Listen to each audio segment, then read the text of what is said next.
India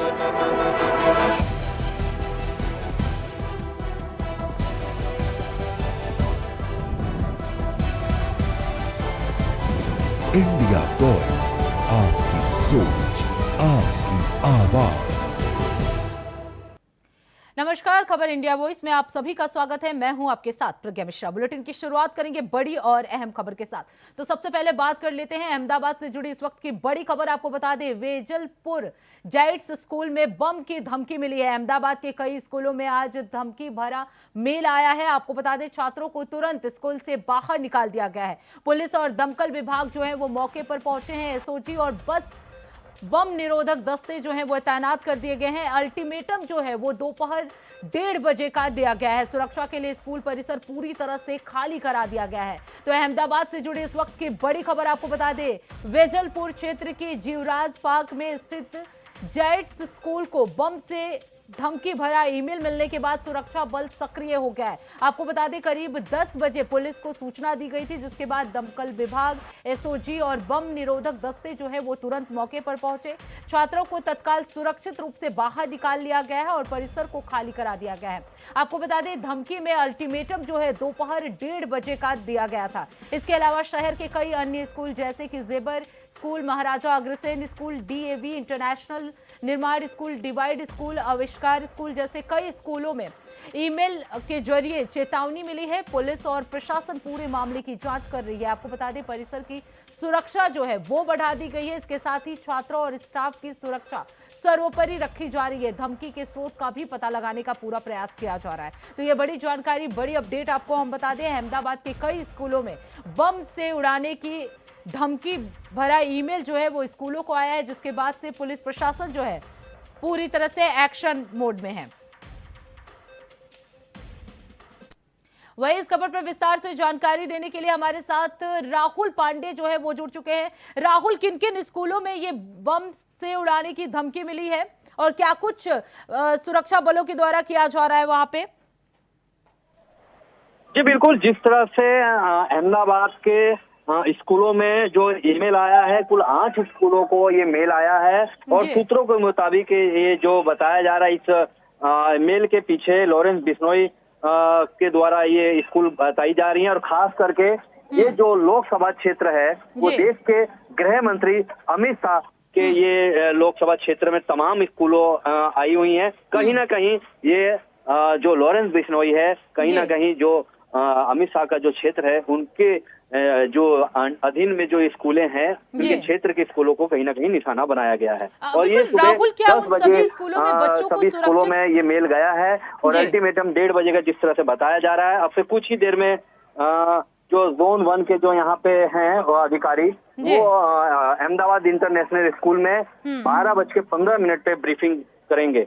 और अभी राहुल, अगर बात की जाए जिन जिन स्कूलों में बम से उड़ाने की धमकी मिली है, उन स्कूलों को क्या खाली करा दिया गया है? बच्चों की क्या कुछ बिल्कुल पूरी तरह से तमाम स्कूलों को खाली कराया गया है और टीचर लोग भी सब बच्चों को खाली कराने के बाद में एक जगह ग्राउंड में जो टीचर हैं वहाँ बैठे हुए हैं और जो बच्चे जिनके पेरेंट जैसे जैसे आ रहे हैं वैसे वैसे उनके बच्चे को वो लेके जा रहे हैं। बिल्कुल राहुल, अभी प्रशासन की तरफ से क्या कुछ सुरक्षा व्यवस्था जो है वहाँ पे किया जा रहा है?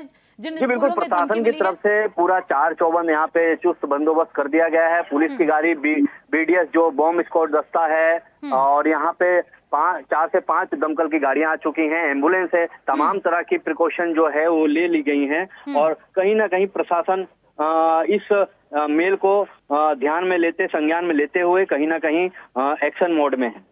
बिल्कुल राहुल, क्या कहीं पे जो धमकी मिली है तो क्या कहीं बम वगैरह स्कूलों में पाया गया है या अभी भी जांच चल रही है?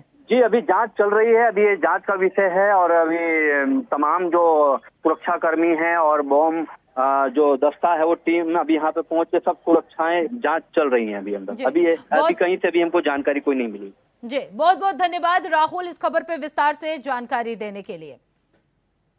अब रुक कर लेते हैं अगली खबर की। लखनऊ से जुड़ी एक बड़ी खबर आपको बता दें, वीजी राम जी बिल के विरोध में कांग्रेस जो है वो सड़कों पर आ चुकी है। आज देशव्यापी प्रदर्शन जो है वो कांग्रेस करेगी। आपको बता दें, जी राम जी बिल को लेकर कांग्रेस का हल्ला बोल जो है आज पूरे देश भर में देखने को मिलेगा। कांग्रेस आज राष्ट्रव्यापी विरोध प्रदर्शन जो है वो करने वाली है। आपको बता दें, कल से ही इस बिल को लेकर कई प्रतिक्रियाएं जो है विपक्ष पार्टियों की तरफ से आ रही थी और आज इसे लेकर कांग्रेस जो है वो पूरे देश भर में विरोध प्रदर्शन करेगी। बिल के खिलाफ आज कांग्रेस का शक्ति प्रदर्शन जो है वो देखने को मिलेगा। इसके साथ ही आपको बता दें, बिल के विरोध में यह बड़ा आंदोलन जो है वो कांग्रेस की तरफ से किया जाएगा। लखनऊ से लेकर सभी देश भर के कई जगहों पर यह विरोध प्रदर्शन जो है वो देखने को मिलेगा। आपको बता दें, कांग्रेस अब से कुछ ही देर में ये विरोध प्रदर्शन जो है वो करने वाली है। लखनऊ में कुछ ही देर में ये प्रदर्शन जो है वो शुरू हो जाएगा। तो कांग्रेस का आज देश भर में वीवी जी राम जी बिल को लेकर ये विरोध प्रदर्शन जो है वो देखने को मिल रहा है। लगातार गांधी के नाम को हटाए जाने को लेकर ये विरोध प्रदर्शन जो है वो कांग्रेस कर रही है। उसके साथ उसका गठबंधन भी जो है वो भी साथ दे रहा है, चाहे समाजवादी पार्टी हो या जो भी विपक्ष पार्टियां हो, लगातार इसे विरोध प्रदर्शन कर रही है। वहीं इस खबर पर विस्तार से जानकारी देने के लिए अनुराग तिवारी हमारे साथ लखनऊ से जुड़ चुके हैं। अनुराग, कितनी देर में ये विरोध प्रदर्शन जो है वो शुरू होगा और क्या कुछ स्थिति इस वक्त लखनऊ में है इस विरोध को लेकर? जी देखिए, इतने समय मैं लखनऊ में कांग्रेस के दफ्तर के बाहर खड़ा हूं और ये तस्वीरें आप देख रहे हैं कांग्रेस के मुख्यालय की, माल एवेन्यू स्ट्रीट की, जहां पर अभी से थोड़ी देर में जो प्रोटेस्ट है वो कॉल किया गया है, घेराव कॉल किया गया है और धीमे धीमे जो कार्यकर्ता हैं वो पहुंच रहे हैं। इसके पहले अगर मैं आपको बाहर की अगर तस्वीरें अगर आपको दिखाऊं, मेरे सहयोगी अगर बाहर की ओर मेरे साथ चले तो बाहर की लिहाजन इस गेट को अब बंद कर दिया गया है और बाहर की तरफ अगर आप देखेंगे तो पुलिस कर्मियों का एक बड़ा डिप्लॉयमेंट जो है वो यहाँ पर आपको देखने को मिलेगा। देखिए, ये जो गाड़ियां हैं वो लगातार धीरे धीरे करके अब आना शुरू हो गई हैं और ये देखिए तस्वीरें आप, यहाँ पर पुलिस का एक बड़ा बंदोबस्त जो है वो देखने को मिल रहा है। जिस तरह से एक्ट में बदलाव की बात आई मनरेगा को लेकर के और जो ईडी की भी बीच में ईडी को लेकर के भी दिल्ली में रामायण एवेन्यू कोर्ट ने जो है वो मामले का संज्ञान लिया है। उन्होंने ईडी की जो चार्जशीट है उसको दाखिल होने से मना किया, एफआईआर नहीं है, इस तरह की बातें करी है। तो तमाम चीजों को लेकर के प्रोटेस्ट जो है वो कॉल किया गया है। बात की जाए क्योंकि जिस तरीके से वीजी राम जी जो बिल है 2025 इसको लेकर जिस तरह से कांग्रेस जो है वो लगातार प्रदर्शन कर रही है, उसमें सबसे मुख्य वजह क्या सिर्फ नाम बदलना है या जो पॉलिसी है उसमें जो चेंजेस किए गए हैं उसको लेकर भी विरोध करेगी? जी देखिए, पॉलिसी में जो चेंजेस किए गए हैं उसको लेकर के तो अभी बात सामने नहीं आई, लेकिन जो नाम है पूरा जो बवाल है वो नाम को लेकर के चल रहा है, विरोध नाम को लेकर चल रहा है। कांग्रेस का कहना है कि भारतीय जनता पार्टी की सरकार महात्मा गांधी का नाम हटाना चाहती है। देखिए, पहले भी कांग्रेस लगातार आरोप लगा चुकी है कि हमारी 32 योजनाओं का नाम बदल करके भारतीय जनता पार्टी की सरकार ने अपने नाम पर, यानी अपने जो नए नाम उन्होंने रखे उन नए नाम से पब्लिक के बीच में उस योगा को लॉन्च करके देन फिर उसके बाद उनका लाभ जो है वो लोगों को मिल रहा है, लेकिन जो हमारा नाम था वो हट गया। तो 32 ऐसी योजनाएं हैं जिनके नाम हमेशा वो लेते नजर आते हैं, ये संख्या वो बताते नजर आते हैं। इसी में अब एक और ऐड हो गया है, वो है मनरेगा। लगातार जो विपक्ष है वो इस बात पे घेराव कर रहा है कि आपने महात्मा गांधी का नाम क्यों हटा दिया। इसको लेकर के प्रियंका गांधी वाड्रा भी लगातार प्रमुख होकर के बोल रही हैं। वहीं अगर हम इस पूरे प्लान की बात करें तो देखिए, सरकार का कहना है कि अब जो हम नई जी राम जी तौर पे जो एक्ट ला रहे हैं ग्रामीण योजना के लिए, उसमें कई सारे नए प्रावधान है और कई सारे उसमें नए रोजगार के अवसर खुलेंगे। 100 से 125 दिन हो गए हैं और जो कटाई का होता है समय या बुआई का समय होता है फसल का, उस समय जो लेबर है वो नहीं प्रोवाइड हो पाते हैं। ऐसे में अब वो टाइम स्पैन भी देखा जाएगा। साथ साथ 10 से 40% जो शेयर है, जो पेमेंट का शेयर है, वो राज्य सरकार भी साथ में मिलेगी। तो पहले देखिए, केंद्र ही पैसा देता था, लेकिन अब अगर इस पॉलिसी की बात की जाए अनुराग, तो जो दरें हैं वो क्या सेम रहेंगी या उसमें भी चेंजेस किए गए हैं या कोई शर्त लागू किया गया है? जी देखिए, इसका मसौदा जो है वो बिल पेश होने के बाद जब वो पारित हो जाएगा और उसके बाद आधिकारिक रूप से आ जाएगा, तब अलग अलग राज्यों के साथ बैठ करके एक मसौदा तैयार किया जाएगा कि जो दरें देनी है वो कम देनी है या फिर ज़्यादा देनी है। कम या ज़्यादा दोनों को लेकर के अभी कोई आधिकारिक बयान नहीं आया, क्योंकि अभी बिल जो है वो पेश होगा, फिर उसके बाद पास होता है, तब देन फिर उसके बाद मोहर लगने के बाद में वो इम्प्लीमेंट में आएगा। बिल्कुल अनुराग, क्योंकि आज कांग्रेस जो है वो विरोध प्रदर्शन करने वाली है लखनऊ में, जैसा कि आपने दिखाया कि सभी जगह पुलिस जो है डिप्लॉय किए गए हैं। ऐसे में क्या लखनऊ में कोई बड़ा नेता भी आ सकता है इस विरोध प्रदर्शन में? इस तरह की कोई जानकारी? जी, कांग्रेस पार्टी के प्रदेश अध्यक्ष हैं अजय राय, जो कि अंदर कुछ ही रोज पहले पहुंचे हैं। कुछ समय ही हुआ है, तकरीबन 15-20 मिनट पहले ही वो यहाँ पर पहुंचे हैं। और अभी अगर मैं बात करूं तो कहीं ना कहीं कार्यकर्ता यहाँ से नदारद नजर आ रहे हैं। आसपास में आपको देखिए, पुलिस का देखिए, मेरे सहयोगी हरीश अगर आपको तस्वीरें दिखाएं तो मेरे राइट साइड से अगर आप देखें तो यहाँ पुलिस का तो एक बड़ा संख्या बल दिखेगा, लेकिन जो कार्यकर्ता है कांग्रेस पार्टी की या फिर इंडी गठबंधन में, ये भी कहा गया था कि सपा के भी कुछ कार्यकर्ता हैं आकर के उनको ज्वाइन करेंगे इस प्रोटेस्ट में। तो देखिए, सभी नदारत हैं, कोई आपको नजर नहीं आएगा। बहरहाल जो सिक्योरिटी है वो बहुत पुख्ता की गई है, लेयर वाइज सिक्योरिटी रखी गई है, क्योंकि यहाँ से महज 1.5 किलोमीटर की दूरी पर लोक भवन और विधान भवन है। ऐसे में इस इलाके में सुरक्षा बनाना बड़ी चुनौती रह जाता है कई दफे। तो इसको लेके पुलिस तो मुस्तैद है, लेकिन कार्यकर्ता नदारत है। तो ऐसा कयास देखिए हम लगा सकते हैं कि पिछले प्रोटेस्ट की तरह ही हो सकता है कांग्रेस अब की बार भी कुछ ना कर पाए। पिछली बार हमने तस्वीरें आपको यहाँ से दिखाई थी दर्शकों को अपने, तो जब ईडी का दफ्तर का घेराव करने जा रहे थे कार्यकर्ता, थोड़ी दूर पे यहाँ तकरीबन आधा किलोमीटर की दूरी के फासले के पहले ही 250 मीटर पे ही वो यहाँ पे रोक लिए गए और उसके बाद उसके आगे नहीं जा पाए। नाराजगी उन्होंने हमारे कैमरे पर जाहिर करी कि सरकार उनको आगे जाने नहीं दे रही है। वो हमने भी तस्वीरें दर्शकों को दिखाई थी। वैसा ही सुरक्षा का जो डिप्लॉयमेंट है वो आज भी देखने को मिल रहा है। तो देखिए, अब कार्यकर्ता तो अभी तक पहुंचे नहीं है, दोपहर का वक्त हो चला है, तो कहीं ना कहीं जो ये जो प्रोटेस्ट है, जो घेराव है, ये फुलझड़ी साबित होता नजर आ रहा है। बहरहाल देखना ये होगा कि हो सकता है हुजूम आए और वो कूच करे, लेकिन इसके बीच जो इंतजाम है वो बेहद पुख्ता कर लिए गए हैं। क्योंकि जहाँ पे आप खड़े हैं वीवीआईपी एरिया है, मॉल एवेन्यू है, पास में ही मायावती हाउस भी है। ऐसे में क्या कोई हलचल वहां पे देखने को मिल रही है इस आक्रोश और इस आंदोलन को लेकर? जी देखिए, इलाके में चर्चाओं में तो माहौल गर्म है, लेकिन इस पूरे इलाके का माहौल वैसे सर्दी की तरह बिल्कुल शांत और ठंडा पड़ा हुआ है। तो तस्वीरों में अब सिर्फ आपको पुलिस की चहलकदमी दिखेगी, नेताओं की कमी दिखेगी, चारों ओर लोहे की बैरिकेडिंग दिखेंगी, आसमान में उड़ता हुआ ड्रोन और तमाम इंटेलिजेंस के लोग आसपास सादी वर्दी में घूमते हुए आपको नजर आएंगे। बिल्कुल, अभी की तस्वीरें हालात मुस्तफा को यही बयां कर रही हैं। ने ये ऐलान किया है इस अभियान को लेकर, वो कितना इफेक्टिवली दिखता है। बहुत बहुत धन्यवाद अनुराग इस खबर पर विस्तार से जानकारी देने के लिए। अब रुक कर लेते हैं अगली खबर की। नेशनल हेराल्ड मामले पर कांग्रेस अध्यक्ष मल्लिकार्जुन खड़गे ने बीजेपी पर निशाना साधा है। उन्होंने कहा कि यह कार्रवाई राजनीतिक प्रतिशोध की भावना से की जा रही है और इसका उद्देश्य केवल गांधी परिवार को परेशान करना है। खड़गे ने स्पष्ट किया कि इस मामले में कोई एफआईआर दर्ज नहीं है। उन्होंने कहा कि हमारा नारा है सत्यमेव जयते और हम कोर्ट के फैसले का स्वागत करते हैं। कांग्रेस अध्यक्ष ने यह भी जोर देकर कहा कि पार्टी कानून का सम्मान करती है और किसी भी न्यायिक प्रक्रिया में सहयोग करेगी। उनका बयान राजनीतिक और कानूनी हलचल का केंद्र बना हुआ है। तो आपको बता दें, नेशनल हेराल्ड के इस मामले में अब खड़गे ने बीजेपी सरकार पर जमकर निशाना साधा है। उन्होंने साफ तौर पर कहा है कि राजनीतिक प्रतिशोध के तहत ये कार्रवाई की जा रही है। इस उद्देश्य से ये लोग ये कर रहे हैं कि एक पॉलिटिकल वेंडेटा, एक द्वेष के दृष्टि से ये केस किया जा रहा है और उसके कारण क्या है उन्होंने बताया।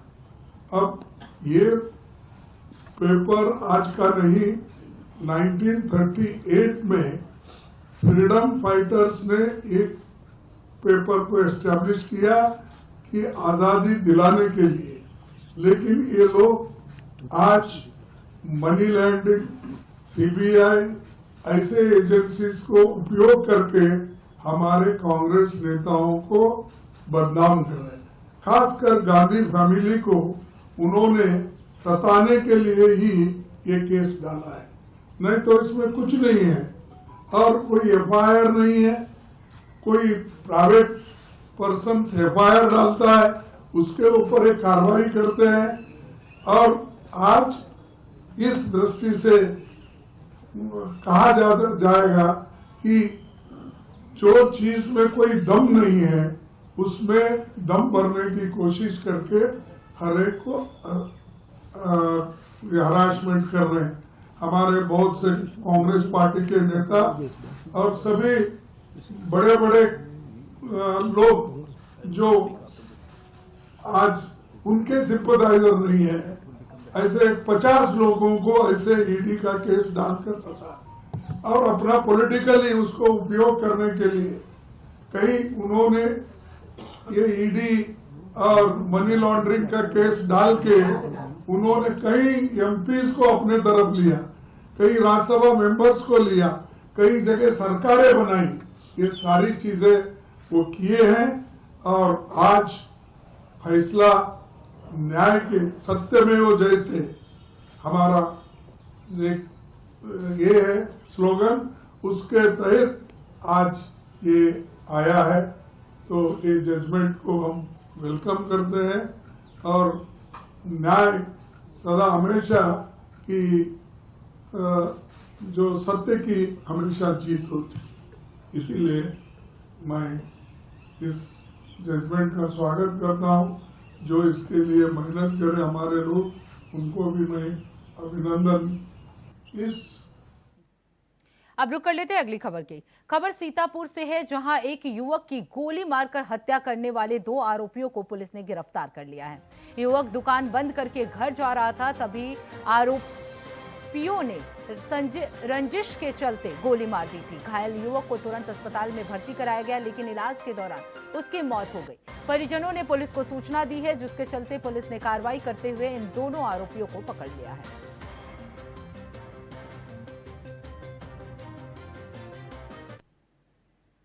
अब रुक कर लेते हैं अगली खबर की। खबर वाराणसी के चौबेपुर थाना क्षेत्र से है, जहां एक दिल दहलाने वाली घटना सामने आई है। आपको बता दें, रामपुर चंद्रावती गांव में एक दंपति ने अपने ही घर के एक कमरे में फांसी लगाकर आत्महत्या कर ली है। घटना की जानकारी मिलते ही पूरे इलाके में सनसनी फैल गई। पुलिस मौके पर पहुंची और दोनों शवों को कब्जे में लेकर पोस्टमार्टम के लिए भेज दिया है। मृतकों की पहचान देवल राजभर और उनकी पत्नी चांदनी के रूप में हुई है। आत्महत्या के कारणों का फिलहाल कोई स्पष्ट पता नहीं चल सका है और पुलिस जो है हर पहलू से मामले की जांच पड़ताल कर रही है।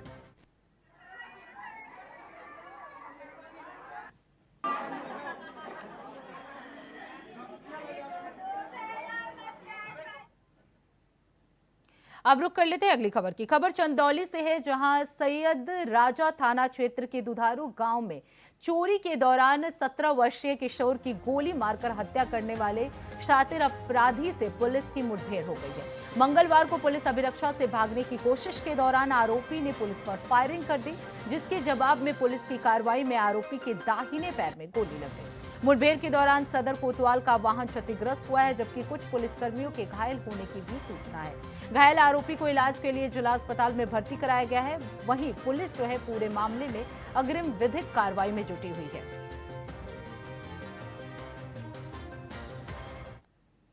थाना सैयद राजा में पंजीकृत अभियोग संख्या 370/25 से संबंधित अभियुक्त नौहर मुसहर को गिरफ्तारी के पश्चात माननीय न्यायालय ले जाया जा रहा था। इसी दौरान हाईवे पर जाम का लाभ उठा करके वो संबंधित दरोगा जी के सर्विस रिवॉल्वर को छीन करके फरार होने का प्रयास करने लगा। तत्काल अन्य पुलिस टीमों को सूचना दी गई, जिसमें थाना प्रभारी चंदौली एवं सैयद राजा मौके पर पहुंचे और अभियुक्त की एक बार फिर से घेराबंदी करके की गई और उसके दाहिने पैर में गोली लगी। तत्काल उसको चिकित्सा हेतु अस्पताल भिजवाया गया। इस मुठभेड़ के क्रम में थाना प्रभारी चंदौली के वाहन को क्षति पहुंची और कुछ पुलिसकर्मियों को भी चोटें आई।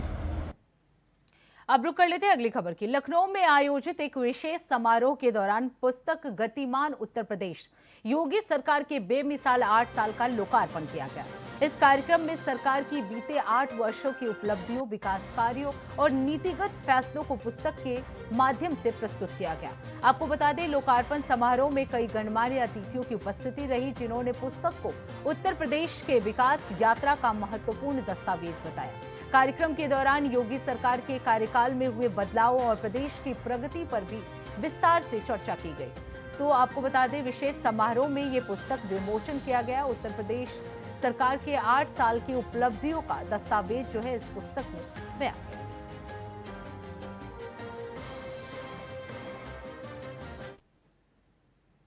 अब रुक कर लेते हैं अगली खबर की। खबर जालौन से है, जहां उस समय हड़कंप मच गया जब कोंच कोतवाली क्षेत्र के सराफा बाजार में एलएसजी पोस्ट ऑफिस में सीबीआई की अचानक रेड पड़ गई। आपको बता दें, 4 सदस्यीय सीबीआई टीम के अचानक पहुंचते ही इंडिया पोस्ट विभाग में अफरा तफरी का माहौल बन गया। सीबीआई अधिकारियों ने पोस्ट ऑफिस में तैनात प्रतीक भार्गव, उपमंडलीय डाक निरीक्षक से बंद कमरे में करीब 35 मिनट तक गोपनीय पूछताछ की। पूछताछ के दौरान कार्यालय में किसी को अंदर जाने की अनुमति नहीं दी गई। करीब 35 मिनट बाद सीबीआई की टीम प्रतीक भार्गव को अपने साथ लेकर वहां से रवाना हो गई। तो आपको बता दें, एलएसजी पोस्ट ऑफिस में सीबीआई की रेड पड़ने के बाद अचानक से अफरा तफरी मच गई। आपको बता दें, 35 मिनट तक भार्गव पोस्ट ऑफिस ऑफिसर से बातचीत की गई।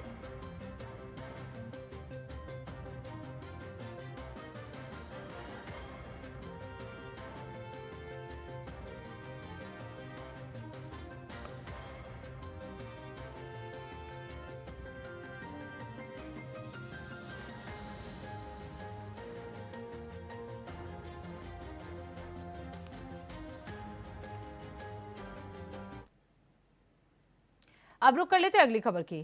खबर महाराजगंज जिले से है, जहां मोटरसाइकिल चोर गिरोह के 3 शातिर अपराधियों को पुलिस ने गिरफ्तार कर लिया। ये सफलता सघन चेकिंग अभियान के दौरान मिली। आपको बता दें, सूचना के आधार पर पुलिस ने चेकिंग की है। चेकिंग के दौरान आरोपियों के पास से 3 चोरी की मोटरसाइकिलें, कटी हुई चेसिस और मोटरसाइकिलों के कई पार्ट पुर्जा बरामद किए गए। पूछताछ में सामने आया कि आरोपी लंबे समय से मोटरसाइकिल चोरी की वारदातों को अंजाम दे रहे थे। पुलिस के अनुसार पकड़े गए अभियुक्तों के खिलाफ पहले से की गई आपराधिक मुकदमे दर्ज हैं। गिरफ्तारी के बाद पुलिस ने आरोपियों के खिलाफ कार्रवाई शुरू कर दी और गिरोह से जुड़े अन्य सदस्यों की तलाश भी जारी है।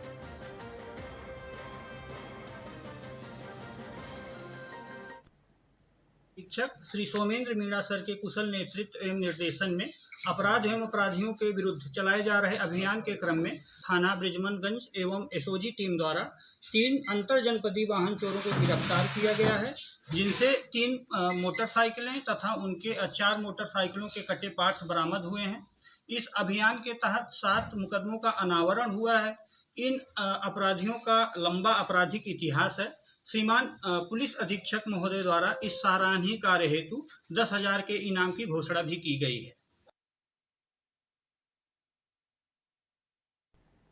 अब रुक कर लेते हैं अगली खबर की। खबर मेरठ से है, जहां परीक्षितगढ़ थाना क्षेत्र में ताबड़तोड़ एनकाउंटर देखने को मिला है। आपको बता दें, देर रात पुलिस गौकशी के उपकरण बरामद करने के झब्बापुरी गांव के जंगल में पहुंची। तभी शातिर गौकशों ने पुलिस पर फायरिंग कर दी।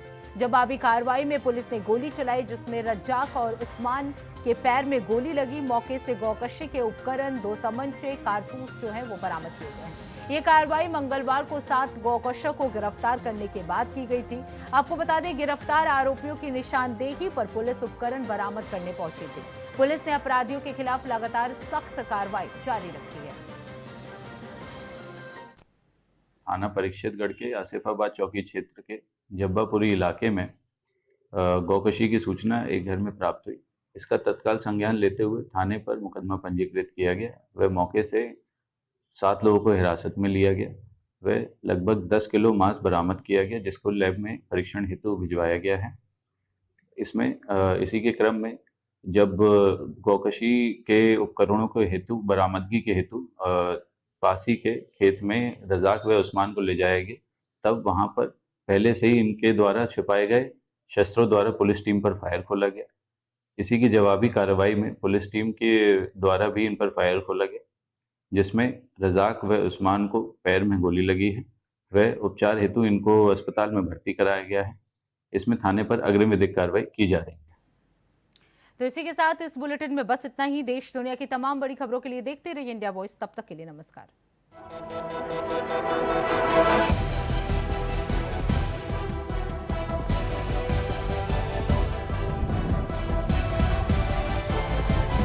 इंडिया वॉइस, आपकी सोच, आपकी आवाज।